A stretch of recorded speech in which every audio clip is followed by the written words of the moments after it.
The Tangent 8 podcast is aimed at a mature audience. It contains themes that are not appropriate for all listeners. It's important to note that we are not experts. We routinely have no idea what we're talking about and are just three idiots sitting around a table. Listener discretion is advised. Welcome to the Tangent 8 podcast. I'm Seth, and we have John Doe back, and of course, Yay! Yay! I'm here. I'm also more happy that John Doe is back. I exist again. I'm no longer just a figment of your imagination. Although we have now proven the fact that if any two of us are left alone, it is a rambly mess. There needs to be three. Yeah, it really was. So Cats and a herder. Yeah, it's pretty much. So, like, for me and John Doe, it was dinosaurs. We like the dinosaurs. Where'd Seth go? Then when it was just me and Seth, we just sat there. I was like, how do we talk? We talk normally in person. How do we talk? And then we turned into a 30-minute, like, just topic. Yeah, the squirrel brain took over and we ran with it. It was great. Yeah, definitely. I think the trifecta makes this work properly. Anyway, so our first thing we want to talk about this week is Ubisoft being really dumb. Just in general, or...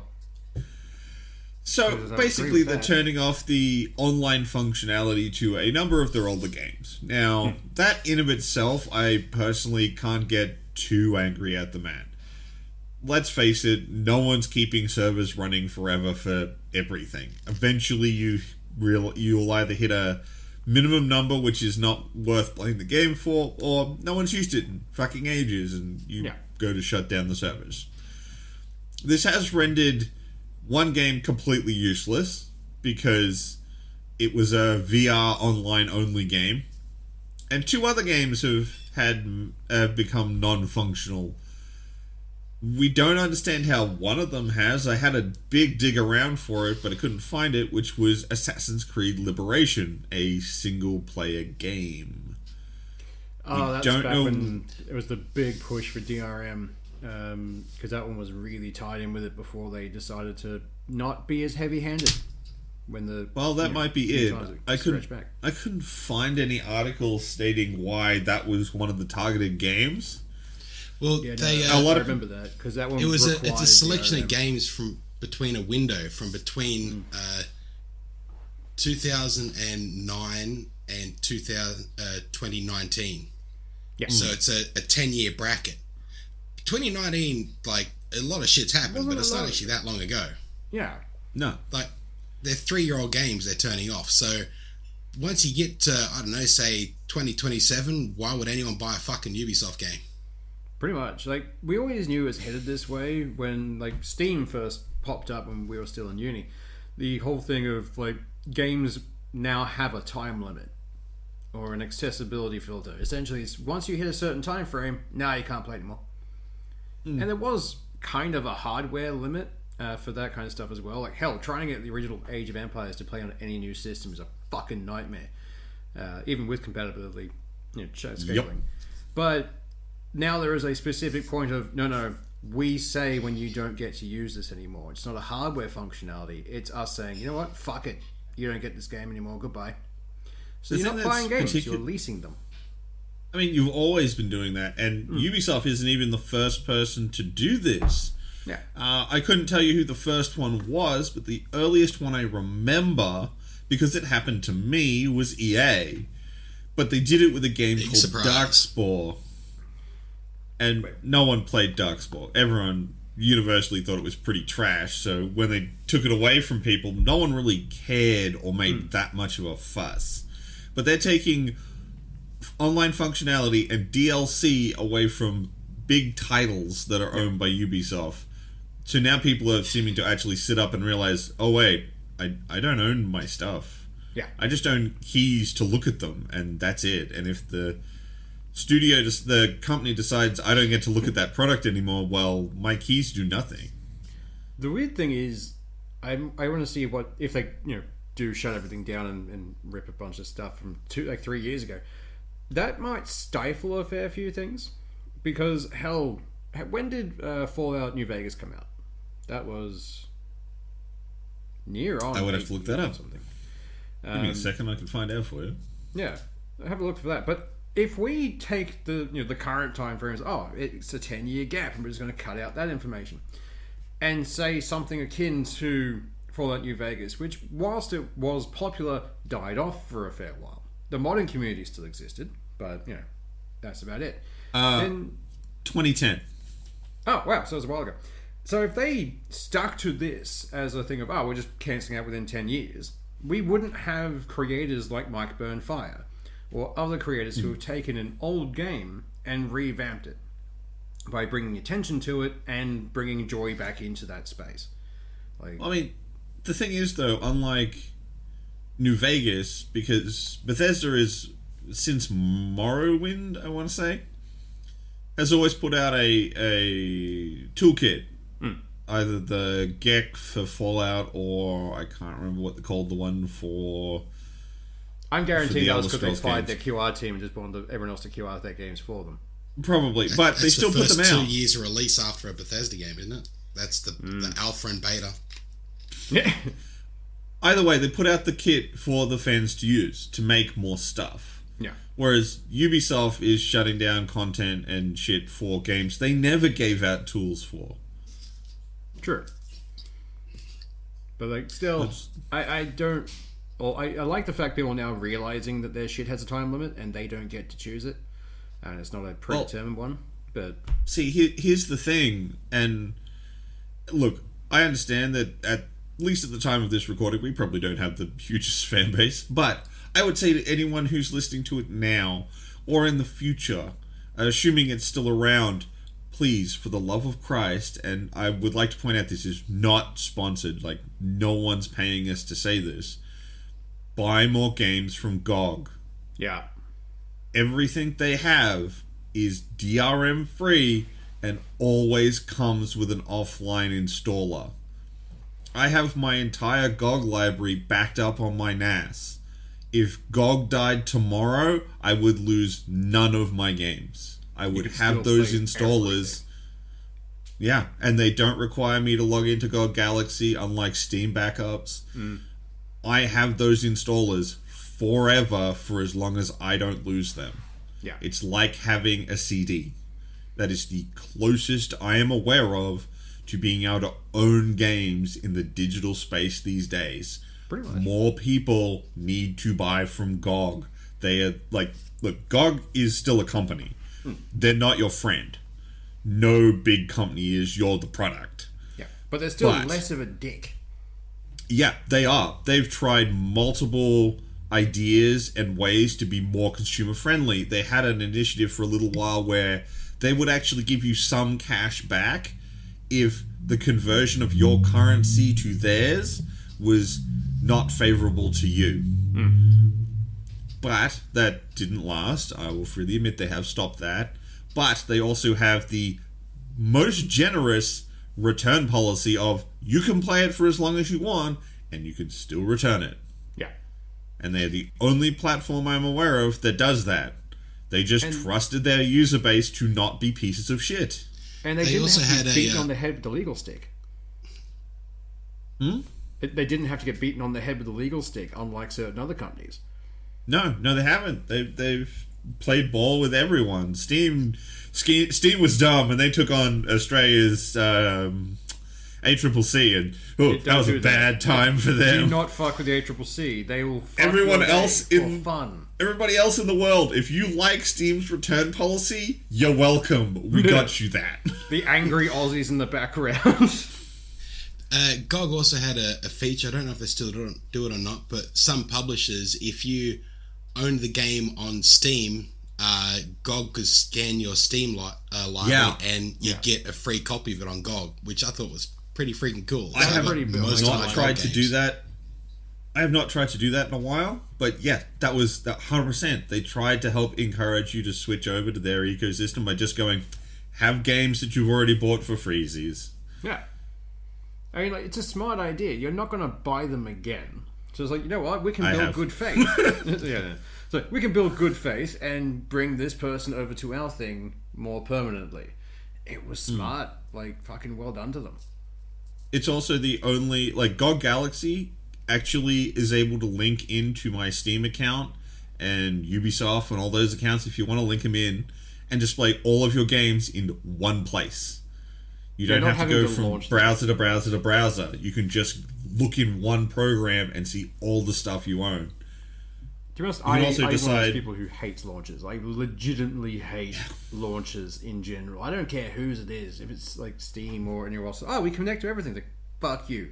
Just play the game. I don't want to see your launcher. I should never see your launcher. Just do the thing. But I'm pretty exact. Like, you can't... It'll still launch the games from their original launches when you use GOG Galaxy, but no other launcher will let me see other people's stuff in their browser. It's only GOG, and look, again, I'm speaking super honestly here. More people need to go. If you have the option between whatever your platform of preference is and GOG, buy on GOG. It is the only one that's trying its best to be consumer friendly. The rest of them just don't give a shit. Yeah. All right, that's my little rant over. Yeah, but like, honestly, it's going to be interesting to see what happens with this, because like the latest game of 3 years, even if it's a bad going game at the moment, they could still be turning around within that time frame. So I can understand shutting down's been dead for 10 years. That's fair. No, but it doesn't even have to be old for it to be a dick move. So you know how I was saying that Assassin's Creed Liberation is getting turned off on the 1st of September? Yeah. That was part of the Steam summer sale. Oh, okay.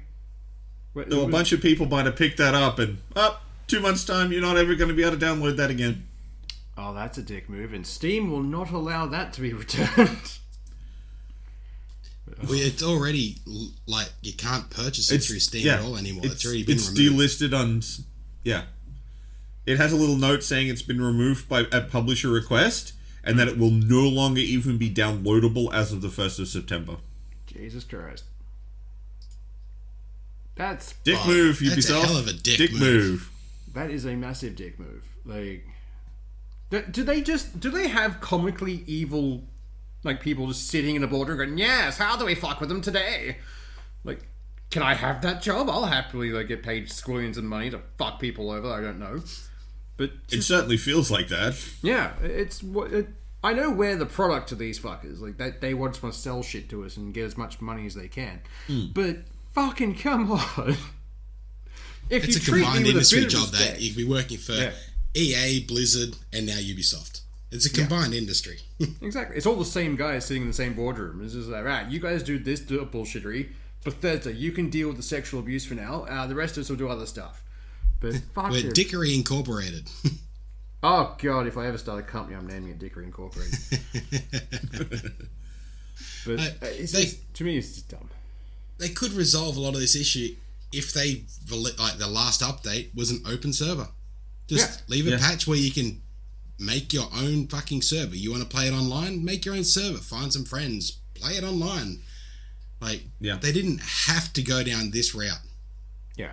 Like, you're not going to use the assets again. Like, you're removing it from a lot of places. Why not release those freaking online assets for other people to make their own private server with? Why not get some good faith for the sheer amount of shit you've done in the past to fuck your company's name and image? Yep.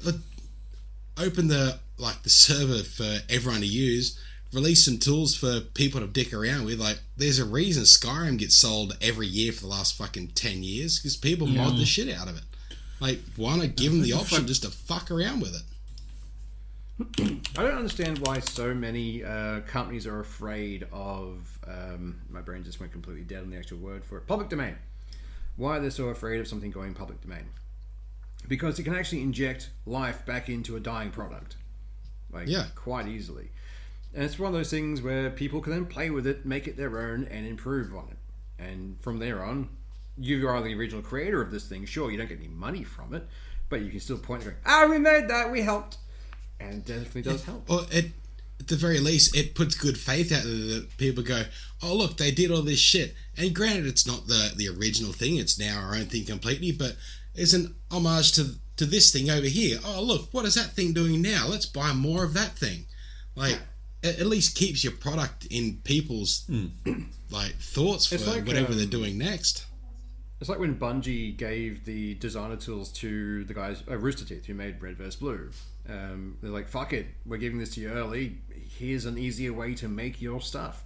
Because they realized this is free advertising for Halo. Why would we stop absolutely. this? Meanwhile, the House of Mouse is suing everyone they can, including children drawing Mickey Mouse on the borders of their textbooks. Well, they're soon not going to be able to do that. I'm counting down the fucking days, and it's going to be hilarious. There is already movements online for the day when it goes like back into public domain. There are entire things of people just getting together to draw Mickey Mouse in sexually suggestive positions, like just because they can now. That's why. When you spend so long trying to stop the internet getting a hold of this thing, you're just going to make it worse when they get the thing. If you give it to them, they'll leave it alone. But if they have to fucking take it, it becomes a meme. And then it never goes away. In town here, we had a little gun shop opened up, and their logo was a bullet bill. Just a straight out Nintendo cut copy bullet bill. With So this dinky little gun shop in rural New South Wales suddenly overnight had to take down all the signage they'd put up all over town, and now they've just got a standard black and white text thing, I'm guessing, until they find a new logo. But that means someone from this dinky little town has to have taken a photo of it and contacted Nintendo, who then thought, this little gun shop who has nothing to do with us has a bullet as their logo, we're going after that. So, like, even for dinky little shit, they have a crack. The funny thing is, if you change Nintendo the is design, well known for being very litigious about defending its IP. Yeah, they really are. It's like Disney, the same kind of thing. It's just like, yeah, no, it's ours. You don't get to play with it. We get to dictate how it's seen. But at the same time, the standards for it, for fair use and that kind of thing. If you change something enough by, I think it's 30%, 35%, then you can play with it and use it. But a bullet bill is not exactly huge. If you slapped a big ass cowboy hat onto it, that'd be changing by 30% by volume at least. And suddenly it's not bullet bill. I think it's specifically, it's not just changing by 30%, it has to be transformative. Yeah. So whatever you add has to add value to the thing. So if you took a bullet bill and just slapped a cowboy hat on a bullet bill, your transformative action is not enough. And that's a big part of how Let's Plays get around the whole thing, because the transformative element is my commentary and gameplay. It adds an extra thing, otherwise it's just a character standing there not doing anything. I'm pretty confident the only thing they changed is they painted the back end of it brassy gold, so it looked like it had a shell casing, not just a projectile. But short of that, it was exactly that. And unless, like, you've played a Mario game, you look at it and go, oh wow, they've got some cartoony logo. Okay, cool. So it had to have been someone who knew what it was. Either that, or I know Disney has them, which is they have an entire division of people whose entire job is just to troll the internet looking for things that are Disney related. And they've built a bunch of like search engines to rip through everything they can, as many images as they can in a day, just to try and find similarities. And like they might have just been picked up by that, because I know it happens on YouTube a lot, but still. Well, I mean, all it would have taken was one person at that gun shop to take a photo of their new logo, throw it up on social media, and it gets found. Pretty much. That's true. Oh, just imagine being just like, no, we've opened the gun shop, we put all this money into it, cease and desist. Like, fuck. But you have to know there would have been that like 2-minute time frame where the guy just sat there for a second like, I mean, I own a gun shop. Let them try and take it. Like they had to have been that moment where, so it'd be easier to take it than just change the logo. Just change the logo. Be done with it. Pretty much. Right. Let's get off of this depressing stuff, because it's been a month, so we finally get to talk about our book from the book club. I've really enjoyed this book series. So we read the 2-Week Curse by Brain Escapes Me, because I didn't bother to have it open at the time. It's a weird name. I've got it open, I've just got it on the wrong tab. Michael Chatfield. Yep. Narrated by Neil No, Helgers. Mitchell? I can never remember how to say Mitchell. Michael Chatfield, I'd call it. It is Michael Chatfield? That's what I remember him saying at the start of the book. Nickel. And reading some of the reviews on Amazon, apparently this isn't the original narrator. The bloke who narrates books 2 through 5 originally narrated book 1. And then after they got this new narrator from book 6 onwards, they then got him to come back and redo 1. And he may be doing the rest of the books as well. So that makes sense. That's looking on Audible and a few other places that had reviews about it. A little bit of it did get review bombed, and digging into it, a lot of them said, like, it's the narrator. Like, why did they change the narrator? It's like, okay. The book itself, I've thoroughly enjoyed. Oh, yeah. Yeah. I actually didn't find the narrator of book 1 that bad. I actually quite liked him. I like the voices he had for the main characters. When it switches to the other narrator, it got a bit odd with certain voices. It's not bad until you go from the second narrator back to the first narrator in book 5, because I'm at like book 9 now. So I got hooked and I got sucked right into it.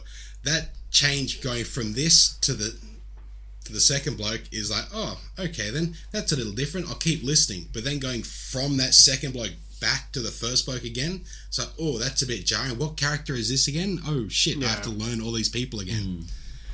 I did have to go back at one point. I was rereading the first book again, leading up to I've had to do that to get an idea of where we're at again. I kind of, it all started to blur together in like a really fun way. It was like all blurred together. I'm like, all right, let's go back and see what happened. And because I got up to the book 3, I was still a bit behind, but it was like, there are things that they have mentioned in the first book that they haven't touched on yet and just flat out ignored. And they've already fucked with things enough where it's like, that's interesting. I want to see what they do with other stuff. So I went back, read the book again, and they mentioned a few things. It's like, either they forgot about this or they're saving that to fuck someone's day later. What is this? But we'll get to that soon. So, basic premise. What do you guys think of the basic premise of isekai with military people? I mean, it's not the first thing I've seen that did it. I mean, a lot of people watched the anime Gate, which did a not dissimilar thing. So it's not particularly original in that particular idea. I just like the way it's written. Like I honestly, like, I can see all the game elements as they're talking about them. Although I swear to God, if they just didn't read out the fucking stat and skill screens every time in full, you'd cut like an hour off this fucking book. Yeah, you would. But in like a physical copy of the book, or if you get it on Kindle, it gives you, whenever that comes up, it actually gives you the character sheet. So it shows you reading through it, you can just sort of glance at it and keep going with the story. Whereas because it's Audible, it has to give you all of that shit every fucking time. And that is a drag, but I think that's just a matter of the format, not so much a matter of the story. Yeah. I just started skipping ahead with the 30-second skip feature with Audible, and after 2 skips you normally pass most of it. But it's just things like when Rugrat starts crafting a lot of stuff, and unless it's the stuff he's crafted for Eric, one of the other main characters, it's not really worth listening to. So, because all the stuff he makes for Eric has the dumbest names fucking possible. The Titty Taper 2000. The first leather thing he makes for him is the Titty Chafer 2000. I'm like, I love this. But they started my favorite one's from later on when he makes him the ass kicker set, and he has the ass slappers, which are his gloves, and the arseless chaps, the ass slappers, chaps with chaps, ass. Yeah. It's just That's so good. Without Rugrat, I think it'd be a much drier book. I'm not gonna lie. They absolutely had to have that comic relief serious character, like someone who can be serious they need to be, but they had to bring that comedy into it. At the same time, I don't think I'd enjoy the book if it was all Rugrat. No, of course. That's why you had to have that balance. You needed Eric in there to actually bring some serious, right, this is what we're doing next, otherwise it's the Rugrat would have the hammer in the first town, and that's all they would have done. Yeah. It's the classic straight man, funny man. Yeah. Oh, yeah. And they both play the straight man or the funny man at different points. And yes. For different reasons, which is really good. It actually feels like a proper dynamic between them, like actual friends. Because, you know, when you're reading some books and you can feel the forced relationship between a character. It's like, oh, we are the bestest of friends, aren't we? Why, yes, we are, Philip. But these guys are just, they feel like actual mates. It's very odd. But really, really good. There's a section in it where they have to pass a trial, and it almost goes back through their life to test if they're good people or if they're secretly just fuckwits, and it displays their whole life in front of the other person as well. So they can both see each other's life story. And at the end of it, they're both standing there going, well, I already knew all that shit, and he already knew all that shit. So it's not so much, I need to rule this because I'm the best. It's like, well, he's more of a brother than blood. He knows everything about me. So we're all but one person just, going off and doing what we need to do. I do like the fact that there was, because that's the trial, or the big trial they go on for that, but there's also one other person who made it to that point from that trial. Yeah. And freaked the fuck out because it broke her. Because she comes back out, like they basically forced her way into a dungeon. But she comes out, it's like, I went around the second thing to kill, and I found a guy at a desk, and he knew everything. And she just kind of broke. Yeah. And then she went away. I don't think she popped back up again just yet. Because that the Beast Mountain trial, as it's called, is an annual event. So it has to come around again, otherwise things like there's going to be an issue in the realms if this thing that happens every year doesn't happen again. So I don't even know what book that occurs in, but they have to figure a way around all of it. 3? Yeah, book 3 is one of the points. Are we delving that far in when we're meant to be reviewing the first book? Because so let's roll it back. Back to the first book. So much fun. So the book basically starts out with the main characters doing their military action. One of the characters gets his arm and legs blown off. Yeah. Although left arm and both legs. So I'm actually kind of main disappointed. character is a combat medic. So I'm kind of he's disappointed. He's given up in a hospital bed by this stage. Oh yeah. I just find it really annoying that it all happens because of that one fucker in the Rolls Royce. Oh, because they're going through essentially a slum town, like, and he's like, "Oh, we're gonna be the big flashy Rolls Royce." No, it's or Mercedes Benz, something really fucking fancy. And the way that he's riding it's like this fucking Benz keeps trying to get out in front of the armed convoy. It's like, who the fuck is so bad at their job as a driver in a military like PMC organization that doesn't realize when the guys with the fucking assault rifles tell you not to go in front, you don't go in front. But that driver isn't with the PMC. He's with the copper mining corporation that they've been contracted out to. Yeah. So, and we have to go the fastest route to get to the dinner. The first book now, it's like, still, little things. But it's just so dumb. Like, even then, like, you'd think someone whose job is to, chauffeur around scary the important person would realize, if we want to stay safe, listen to the big men with guns. Like, does he not have self-preservation? Obviously he doesn't. Apparently not. But still, I'm just disappointed he gets scattered across the road. It's a quick death for him. Just fuck. Anyway,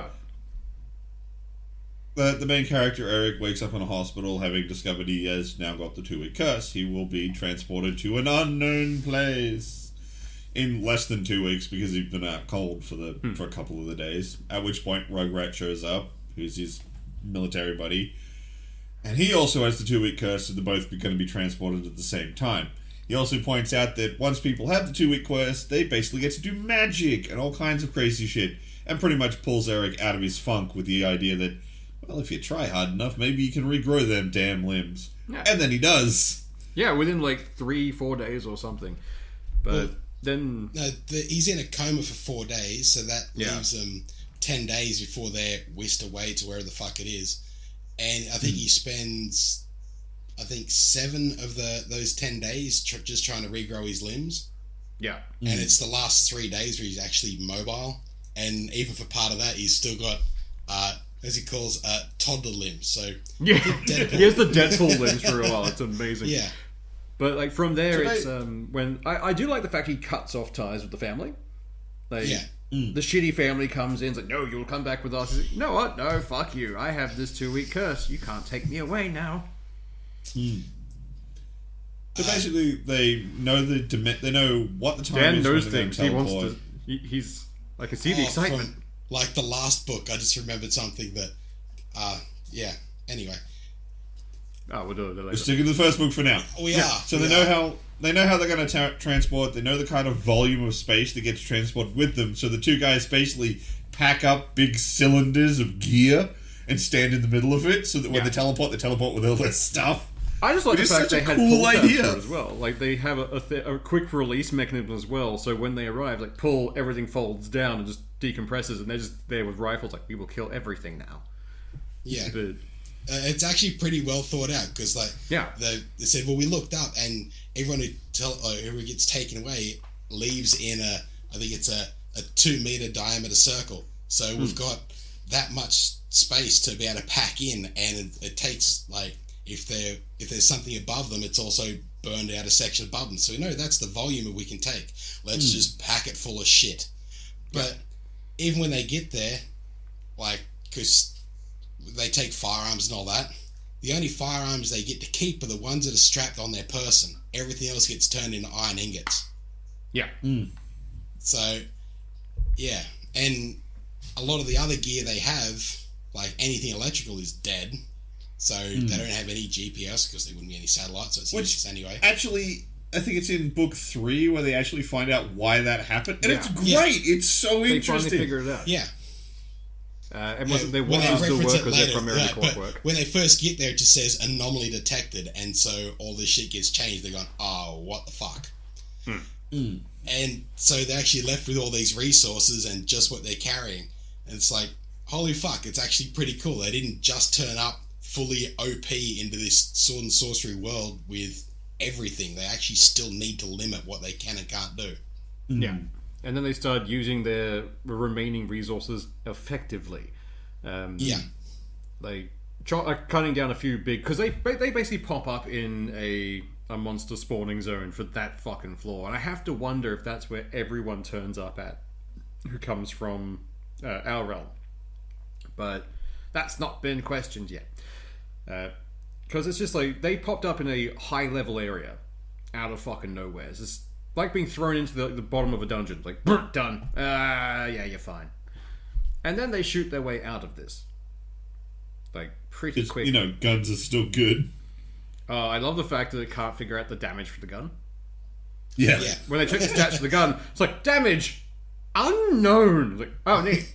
But it's whilst it has video game tendencies and that kind of stuff, there are certain things that aren't changeable in their view screen, so they can buff up their stats and all that kind of fun stuff. So they can't buff intelligence, charisma, or any of those kinds of skills that are just you. So you have to get that yourself. But they can buff up strength, dexterity, and I think constitution. Strength, stamina, mana pool, stamina regen, mana regen. Yeah.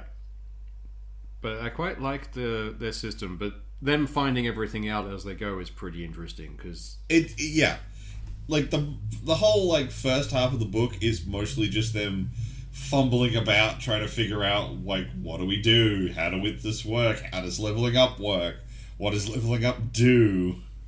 But they also do things. They find a way to cheese levels by just healing people for cheap as fuck, and then there's repercussions to that, and then it's like, motherfucker, all right, well, I guess we'll go do something else then. Like, they cheese their way up levels until it's like, oh shit, we need to do something else now. Well, it's like once they leave the starting wood area they're in, which is terrifying, they skirt around the first settlement they find because they just want to observe and make sure they can get around stuff, and it's too small to disappear into a crowd. It's like, nah, we'll go to the next one.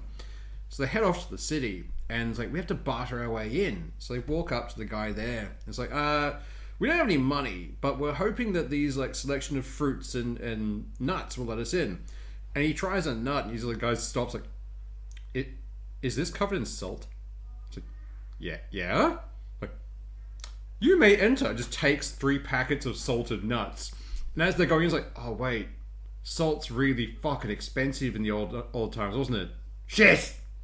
They've just accidentally blown a fortune they didn't expect to have.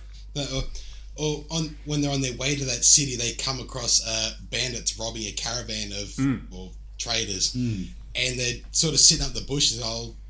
We'll help these people out, and the caravan is about to be taken over, and the main bloke of the raiders looked around, and suddenly everyone else is dead. These two have just taken out. They say, right, go for the archers first, then the lookouts, and work your way towards the boss.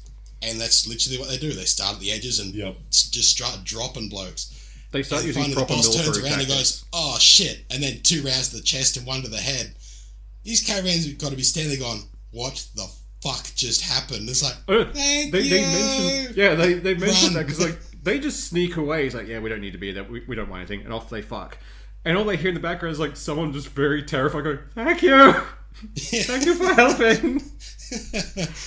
You're outnumbered like 15 to bloody 3 people. It's like they all just died. Take their shit and leave. Loot the corpse and run. Just fucking run, escape. So they spend most of the first half of the book just learning. Yeah. Like going to the town, getting in, trying out the healing, learning about, like, Rugrat starts to learn about smithing. It's a lot of skill acquisition at the start. Shaming a And lot then, of course, they accidentally get kicked out. They get kicked out, they get run out. Technically, yeah. At which point they head off to the Beast Mountains, which is this really high-level area where you can go and hunt and get lots of useful stuff. And they start doing some quests out there. The big thing they accidentally... Yeah, they do. Yeah, they do. There's a great one where there's a whole party of guys fighting a monster, and I think they get whatever they need from it and then just fucking bail. And then these guys are like, oh, well, it's almost dead, so let's get the EXP. And I they like go, that it came back to fuck with kill them, stealing, but there's no honor in this world, so let's kill it anyway. And I just like the fact that came back to bite them soon after, because it cuts to the people that were there and it's like, wait, what the fuck? It's like, what? Yeah, we just all got got XP experience for for killing the guardian of the forest, that thing we're fighting. It's like, someone killed it? Which means they're probably weak. Let's go fuck them up. And they go back to ambush them. And then get exploded by makeshift grenades. Yeah. Love the smell of napalm in the morning. Plush. Gone. They jump like 3 levels from that too. At which point they're like, yeah. "Fuck, we could have been hunting down idiots. Damn it!" Anytime they can So grind they levels, they do. So they progress forward and eventually accidentally start participating in this thing called the Beast Mountain Trials. They then proceed to clear the first 3 sections of it, like barely trying. Well, the first one is when they first turn up to this trial, it's literally been taken over by the Willful Institute. So it's a group from a much higher realm. So yeah, they come on. The realms down are separated into like levels of 10. So it's like level 1 through yeah. 10, you can be in the first realm pretty easily, and then from 20 up, it's the second realm. Once you hit level 10, you can go to the next realm, and when you hit level 20, you can go up to the next one. But they're based in the third realm. The Beast Mountain Trial, you can only enter if you're level 15 or below. Yeah. So it's where they send all their lower level to get them ranked up so they can potentially go up. And steal all their shit once they come out of it. So the Willful Institute, this isn't the first time Rugrat and Eric interact with them. They're a major point later on in good and bad ways, I suppose. They're also the people they exploited with makeshift napalm. But for the dickery they have at the start of this, they get paid back 1,000-fold later on. Definitely. And yeah, so you're looking at going, these people are fucking dicks, and then they don't really get mentioned. Like, they get talked about here and there, but if you read through it or listen to it and you go, these people are dicks, they really need something coming on. Go through some more books. They get fucking everything coming to them. They mention them again in the third book, and it starts getting fucking hilarious. But the Beast Mountain Trial, the first thing they eventually go into, they have to... Well, they turn up, but they've stolen one of the amulets for entry from the guys they exploderized. You know, they red misted them, but took their shit. And so they walked out. They got spotted, It's like, oh, how the fuck do they have that medallion? Kill them now. It's like, if we run away, that's a long battle and we'll probably die. If we run into the dungeon, however, they can't come for us into the dungeon. So they dive in the dungeon to save themselves. And then camp out in the fucking space between levels for like, what, a day and a half or something? Yeah, with a voice perpetually. Yeah, and the voice like is going, please enter the trial. So it's just getting more and more exacerbated as they just refuse to enter the goddamn trial. Until they actually go through it, and it finally says, I've never met anyone who's so focused on preparing for a trial and not doing the actual trial. Oh, shit. And then disappears again. It's like, just remind me of a guy on a PA system, like, fuck! But they finally start the trial proper. And the first one is just literally, it's a big open, like, long grass field. Think the Raptors field from Jurassic World. And they get attacked by things. Fuck, kill it! So they kill it. It's like, yay, you win! You succeeded the first trial. You didn't die to the sneak attack. Which I find is a hilarious way to start a dungeon.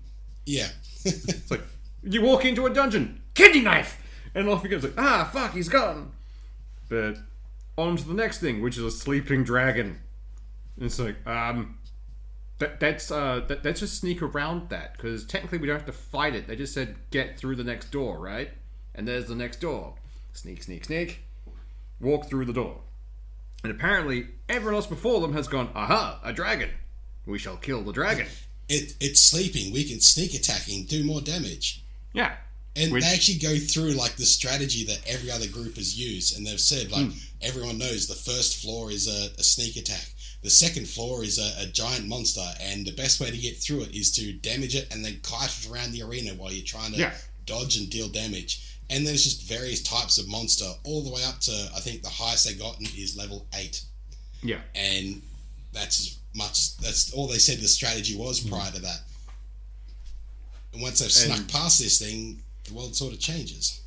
And the reason they kept doing that for so long is the better you do in that trial, the more points you get, which you can then use to get items from the dungeon. The 10 Realms system manifests items out of the experience you gain. So like, this is what the dungeon's for. We get stuff from it. That's awesome. I don't think it actually functioned like that at that time. Well, that's the only way they'd be getting stuff from it, because they come out of that dungeon with stuff. Yeah, and it says in there, they actually say once you've gone through it, you get tokens, and you can use them at a dungeon store. They actually do say that when they describe it. It's simply because, like, in the later books, when they start turning it into the Battlefield dungeon, they very specifically say it is now a Battlefield dungeon. Yeah. Whereas it wasn't back then. They also go through and state that some dungeons are made by people, some are made by the 10 Realms, and others are made by excess energies. And they usually fall within certain types of dungeon experience. So you'll get Battlefield dungeons. You also get defense dungeons where you have to defend a structure or an item or a group of people. You also get crafting dungeons where you have to go through and craft something to a certain level to match something. And technically the trial had all of them. Well, I don't think it did crafting, did it? Yeah, the next one after the... because they walk out of the... they get around the dragon, they find the guy behind the desk, and then they have to go to a crafting section. They choose a crafter. They could have chosen other... it's to talk to a master. Yeah, but... Rugrat just chooses the smithing master to stump them with a handgun. But it had to be something to do with crafting, so they could have used a master of any of the craftings. Yeah, they run through the list. And Rugrat had questions on how to build a gun. Yeah. Which is just and stomps I love the blacksmith getting so excited. It's like every time, like the fucking the chick who's the blacksmith master, like this is amazing, but I can't figure out how it happened. Therefore, you win the trial, you little shit. Off you go. And then they get whisked away to the town where they have to defend it from 5 waves. And there, I have a question. Did Alva actually exist, or was it a thing from the dungeon? Yes. Okay. Yes. Because it's from a kingdom or several kingdoms over. And okay. Later on in the series, there's a whole set of repercussions from that too. Nice. Kind of assumed there was going to be. Yeah. After that, it's like, shit, did this just get brought into the world just to fuck these people over with a beast bloody stampede, or was it something like, did this dungeon literally just make a beast horde to fuck a town up just to trial these two people out? Or did it just say, oh, there's something that's going to happen in this world, that'll do as a trial, send them over to that? Because otherwise, this dungeon's like, fucking dickery. Yeah, I mean, the dungeon was kind of dickery, that's not lie. Well, they seem to imply when they go to Alpha and they start scouting around that the beasts and things are either are hungry, they're desiring food, there's not enough, they're being pushed out. And there's just an overabundance of boars causing strife, and then the wolves eating the boars, and... Yeah, it seems more like the natural order is slightly off balance, more than, oh hey, spawned beast horde. Yeah, it is, but does that mean that if they'd gone in the year before, it would have been a completely different trial? That's just something that happened to be happening in the world at that time? If I was guessing, I'd say yes. I don't know. The setup, it seems to have been like, this is a thing I can use for the trial, send them. But yeah, much more than I deliberately created this to fuck this town in case you fucked up. Character, and I kind of want to figure out, because when they go into this one, they're basically teleported to a town. It's like, protect. You just have to survive the onslaught. Yeah, that's the only thing. There'll be an attack in 2 weeks. You two have to survive, or at least one of you has to survive it. Yeah, just don't die, and you pass the trial. That's the only stipulation they're given. And then they're like, you know what, we would have a better chance if we just arm the people here and teach them. So they basically co-opt a town. And it's like, right, cool. Your guards are shit. We're going to give them military-style training for 2 weeks. Neat. And the rest of you make fortifications, do this stuff, invent showers because we want a shower again. Make plumbing because stop shitting in the street. What the fuck's wrong with you? And then they just progressively make this town better for 2 weeks. They don't just go in and say, here's the pointy end of a sword, it goes into the enemy. They also go through and buy training manuals, which in this world, it's a book that you can read and it dumps all the info into your head, and now you know it all. And so they don't just like say, oh, well, we're here just to get this fucking quest done. They literally turn this dinky little nothing town into what would end up being a massive community of fucking experts of shit they've just given them. Because it's in that world, these kinds of technique books and everything else are hoarded by the rich. Because why the fuck would they give it to the general populace? This is mine. I have the information. Fuck you. And these guys end up buying stuff, not realizing that's how this world really works, and just start handing it out to people. Or going to someone like, here, I got like 5 books. Can you hand these out to people who you think would benefit from them? Cool, thanks, bye! And off they go to fuck up some boards again. And like there's a couple of them sitting there, like characters that do they realize what they just did? Do they realize what they have given me to do? It's like, nah, they have no idea. Good luck! And off they go.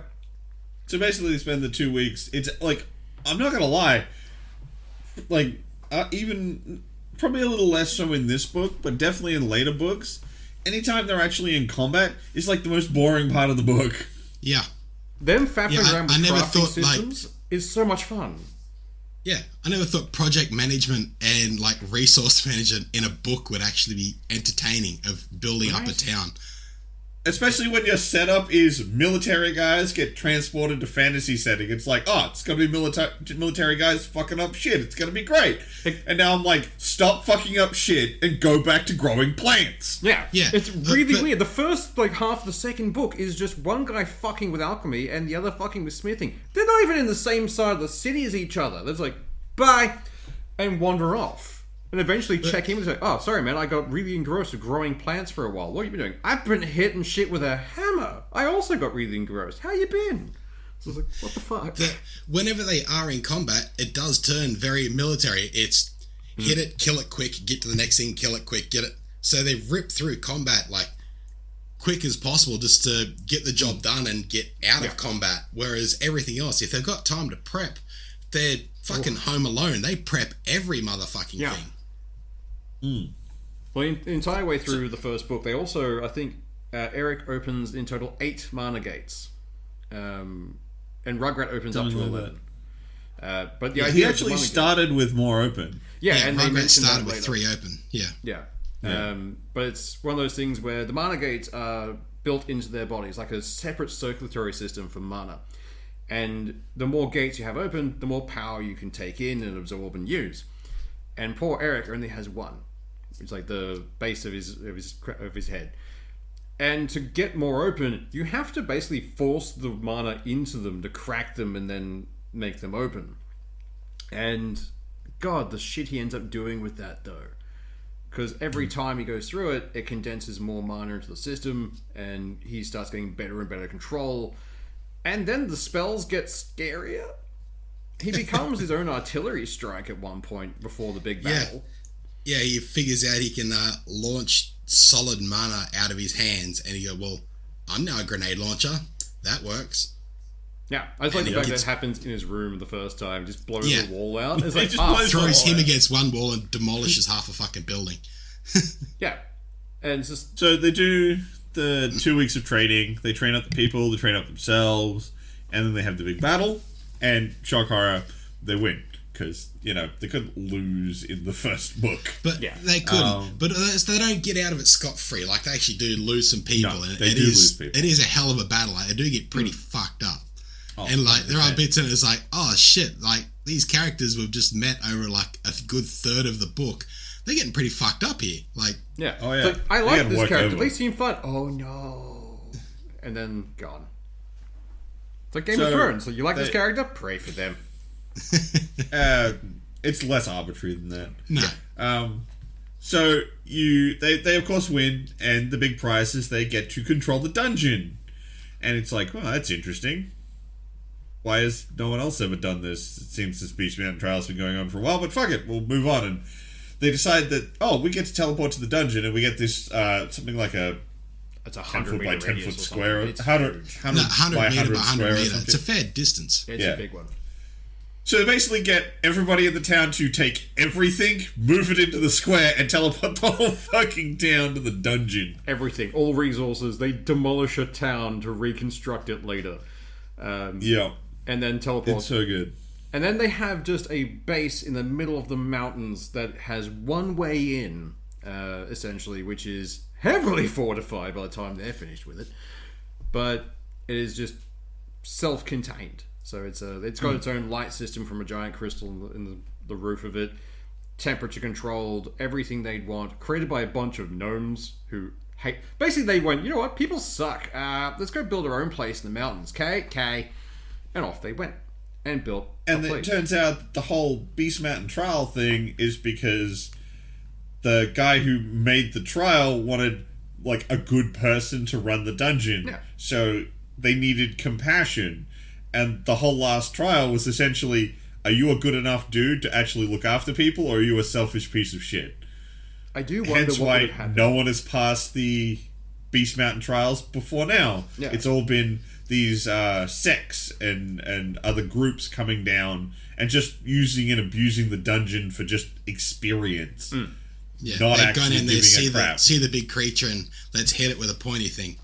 And I don't think anyone had reached the point of the defense point previously, but I kind of want to know what would happen if they had just I don't think waited. they say how far they'd ever gotten, but it's reasonable to assume that someone probably had made it to the wave defense at some point, or whatever other trial. Well, not really, because they literally say when they get to after the sneak attack and there's the big dragon sleeping there, when they come to when they first turn up, at some point while Eric and Rugrat are in there, some other characters from the Willful Institute come out and they're having a bit of a conversation, and one of them talks to an elder, says, the second creature, I didn't bother fighting that thing, I just snuck around it, and there was a fucking guy there, like I've never heard of the guy before, and he knew fucking everything. And even their elder was saying that's where she bailed out, because she wasn't a fucking good person. She failed the test from that point. So and the elder had never heard of anyone of the hidden guy behind the thing, so it's reasonable to say they'd never thought of sneaking past the first creature. Because they had control over that pointy sticks of Wayland. Yeah, I think to them it was more of an experience loot thing. It's like they never bothered Yeah. thinking anything other than that. So maybe they just hadn't So thought it's of reasonable to That's assume my that bad. no one had actually gone past that point. But it's like, I just want to know what would happen if they had fucked off and just let the town be destroyed. Like, would they have still got the dungeon? I imagine they wouldn't have. I doubt it. No, I imagine it would have been, get your fucking experience off your face. It probably would end up just being quest failed. Yeah. Because Or it would have been a sheer amount of it did say, like, converted. to pass this, you have to survive.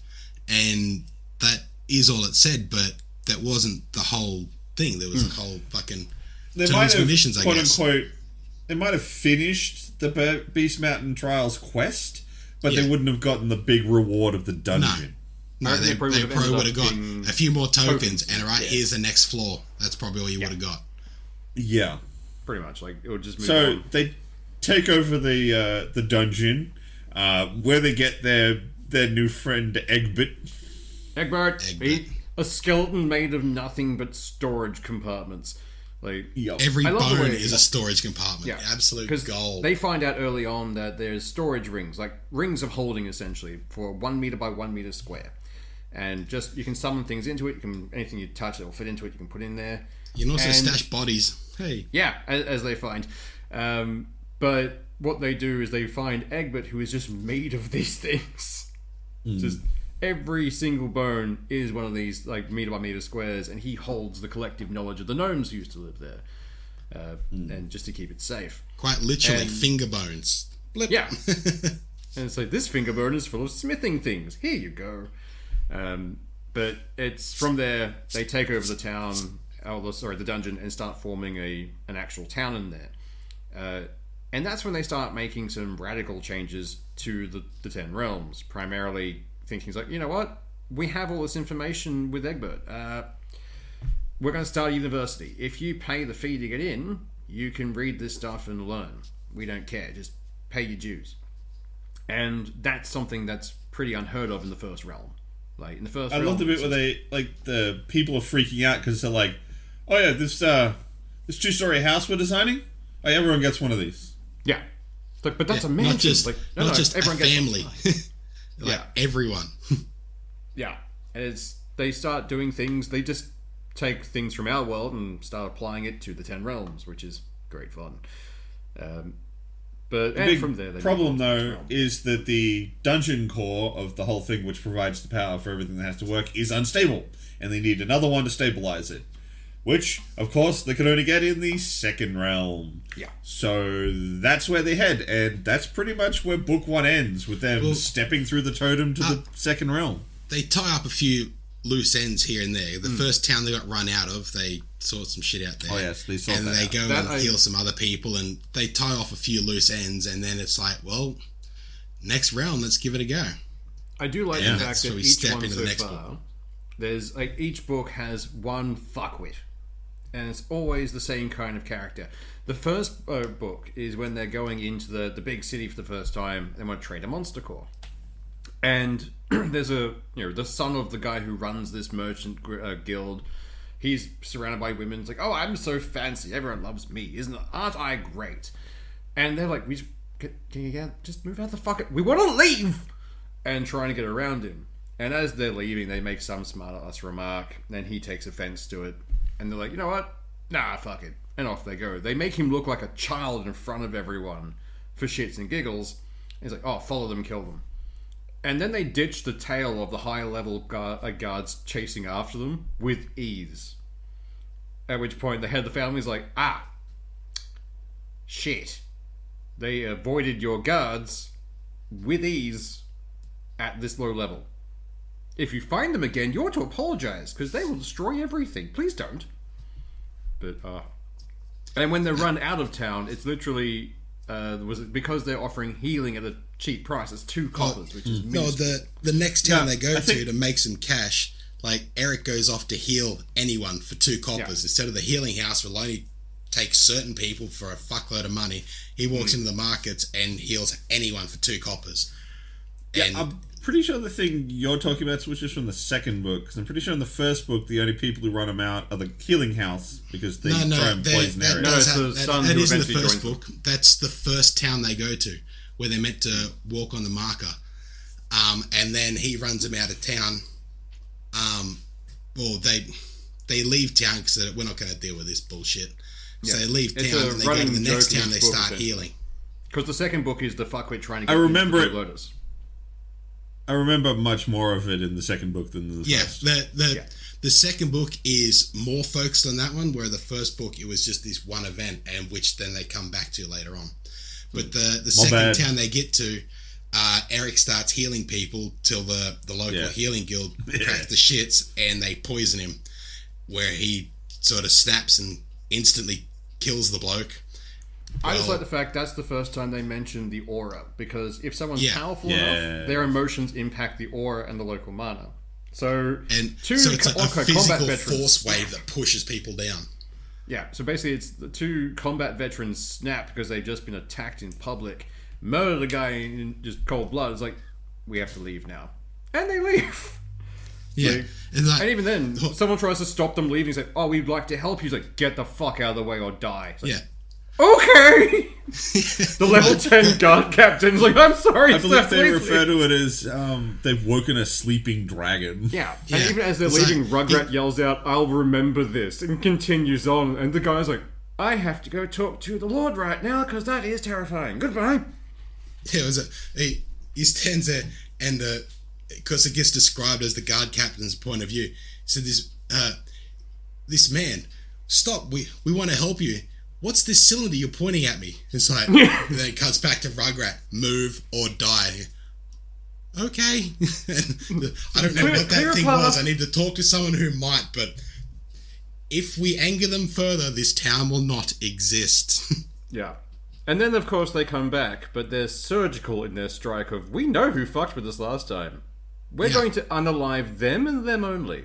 That seems fair. And then they do. They effectively throw a guy off a building onto iron picket fencing? It's like, fuck. Guys. So that's not just he's dead in the shadows. Like, he's dead and his body is out on the street. He's there. Because until they loot the corpse, it'll take several weeks for that thing to disappear. Yeah. I just like the fact they kick it out. They Sparta-style kick him out of the fucking window onto these spikes. Jump down after him and just superhero landing because they can. Directly in front of the guard captain, who's, I think he's level 10. And they're at this point level 17. And the Lord of the City is level 14. Yeah. So they by this stage, they're a little above that.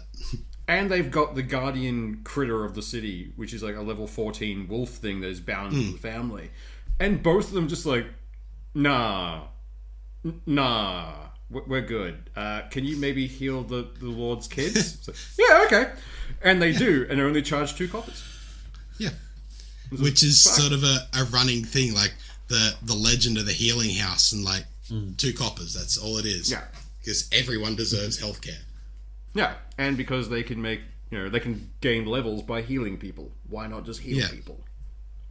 But, they're actual healers, not just like, we're doing a little bit here and there.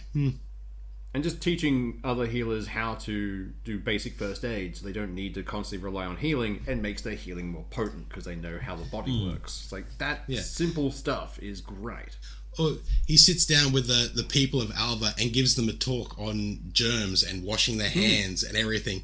And several of them sitting there like, we wouldn't get this information at the highest university in this realm, and you're just sitting here spitting shit. Yeah. God damn. Like, bitch, be spitting fire. What is this? But so that's like most of the main plot points and things from the book. It's a good read. Like it is. It's pretty well written.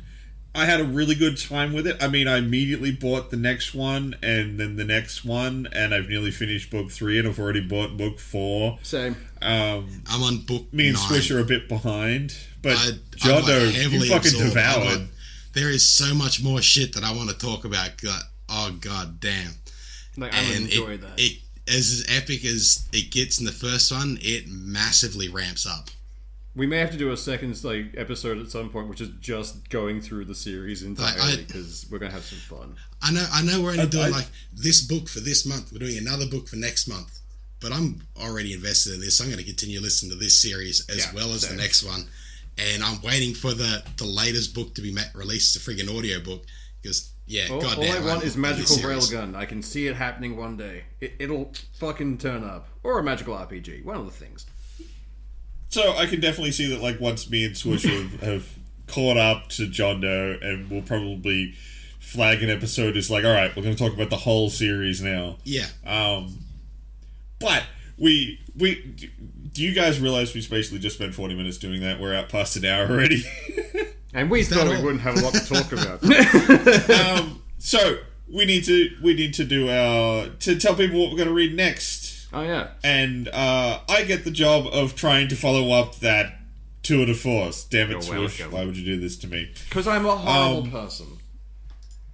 And given that we just read some military fantasy sci-fi thing, I'm going to go straight sci-fi. I'm choosing a book called The Long Way to a Small Angry Planet by Beck Chambers. That sounds like fun. The Long Way to a Small Angry Planet. What's the elevator pitch for this one?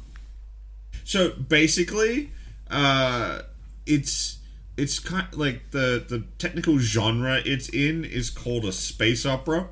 Ooh. Essentially, you follow the story's about a human, and they're on a multi-species ship that's traveling to a new hyperlane point. And if they can get through all of the fucked up bits of space and set it up, they're basically set for life. Was this sounds a bit... Was this written by one of the guys who got really big on Humanity Fuck Yeah? I don't know. Becky Chambers is the author, narrated by Patricia Rodriguez. Though I am curious, there's two versions of it.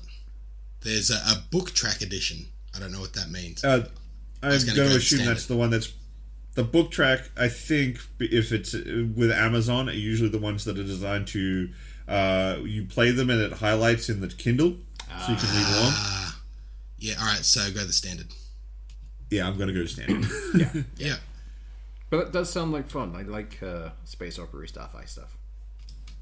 Yeah, but like it's much more chill. It's not as much of a like death is coming for us type of book. So it's described as Firefly meets Mass Effect in this thrilling self-published debut. Oh, self-published. This could be fun. I mean, I can read you the summary if you'd like. Go for it. When God, I immediately try and start and fuck it up. When Rosemary Harper joins the crew of the Wayfarer, she isn't expecting much. The Wayfarer is a patched-up ship. She's seen better days. Offers her everything she could possibly want. A small, quiet spot to call home for a while. Adventure in far-off corners of the galaxy. And distance from her troubled past. But Rosemary gets more than she bargained for with the Wayfarer. The crew is a mishmash of species and personalities. From Sissix, the friendly reptilian pilot, to Kiz and Jenks, the constantly sparring engineers who keep the ship running. Life aboard is chaotic, but more or less peaceful. Exactly what Rosemary wants. Until the crew are offered the job of a lifetime, a chance to build a hyperspace tunnel to a distant planet. They'll earn enough money to live comfortably for years, if they survive the long trip through war-torn interstellar space, without endangering any of the fragile alliances that keep the galaxy peaceful. But Rosemary isn't the only person on board with secrets to hide. The crew will soon discover that space may be vast, but spaceships are very small indeed. I just like the idea of they're going through just a clusterfuck of like war-torn places, just smashing in mailboxes as they go. Ah! I don't think that's what it's going to be. I think this one's going to be a little more thinky over mailbox smashy. We do need thinky over mailbox. There is just below that there is a critic review, and it's a joyous, optimistic space opera, although it isn't shy about tackling the big questions. Planet is a heartwarming debut, the novel that will restore your faith in science fiction specifically and humanity in general. Oh man, we're gonna have faith in humanity again? I finally got rid of that. Oh no, that'll get broken in. Like, you wait for the Monday's news. No, we'll have faith in lizard people. That's what we'll have. That's where it'll end up being. Yeah. I got big hopes for Sissix. Yeah. Although every time people mention lizard people, I keep thinking of like D&D lizard folk, where it's like, I have a lizard folk cleric. It's like someone dies. Are you gonna bring him back? No, I'm going to season him. He's meat now. So that's my pick for this month. Excellent. I've just added it to my library. I hope it ends up being good. I got recommended this from a friend of mine who does read a lot of sci-fi, and I do generally agree with him on the quality of books, so I am very excited to give this one a look. Excellent. Well, I've got it. It's now downloading, and in a month's time, I'll let you know. But we'll put up a thing on Facebook with the new book and all the jet. Yes, I will. Now, we are out past an hour, so normally we'd wrap things up, but I do have one other announcement that I do want to make. We are going to be opening up, at last, our Discord. Right. We'd like to have people join us, talk about the books. We have a section for the 2-week curse, and we will, of course, have a new one for a long trip. And, hopefully we'll get people in, talk about games, post some memes. We also have sections where you can post your idea for us to talk about if you want our take on it. So it's less shit for us to look up each week, I guess. Yeah. But send us dumb shit. If you read something, you're like, fuck, I'd like to hear these idiots' take on this. Jump in, put it up. I mean, to be fair, that's how Dan ended up on this podcast.